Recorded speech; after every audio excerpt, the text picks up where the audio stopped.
जगावेगळे मृत्यूपत्र. सखी प्रणित आणि अमुची आई असते. ती शिक्षिका असते. त्यांचे बाबा डॉक्टर असतात. घरात श्रीमंती होती, पण नियतीच्या मनात काही दुसरेच होते.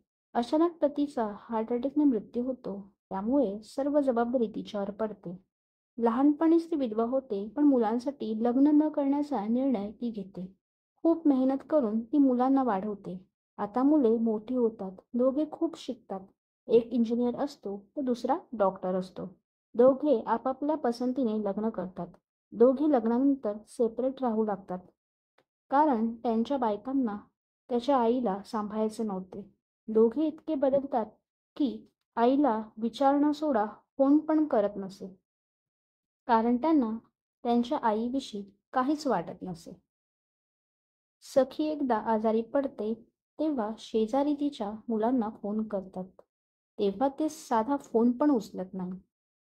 तेव्हा सखीची विद्यार्थिनी तिला घेऊन हॉस्पिटलला जाते. तिथे तिची सेवा करते. नंतर हॉस्पिटलमधून घरी आल्यावर ती विद्यार्थिनी तिला घेऊन तिच्या घरी जाते. तिची सेवा करते. हे बघून सखी खूप भारावून जाते. नंतर काही दिवसांनी सखी बरी होते. सखी त्या विद्यार्थिनीला आपली मुलगीच मानू लागते. तिला हवं नको ते ती विद्यार्थिनी बघत. त्यामुळे सखीचा एकटेपणा हळूहळू दूर होऊ लागला होता. त्या विद्यार्थिनीचे काही दिवसांनी लग्न होते आणि ती एकदम सखीच्या घराशेजारीच राहत. कारण तिच्या नवऱ्याचे घर सखीच्या घराच्या बाजूलाच होते.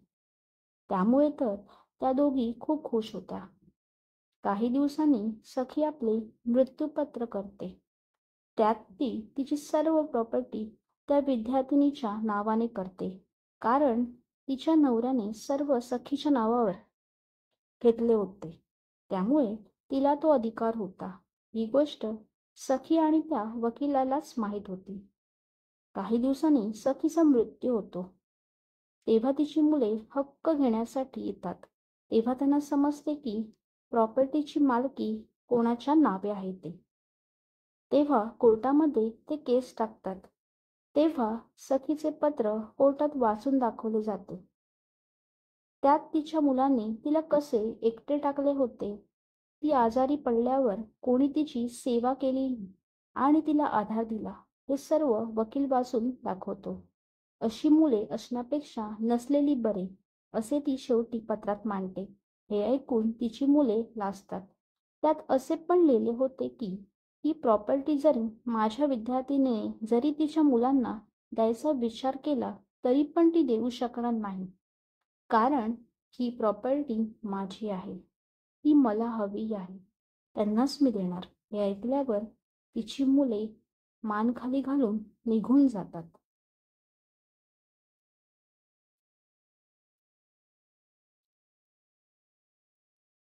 तात्पर्य, आईने दिली मुलांना त्यांच्या चुकीची शिक्षा.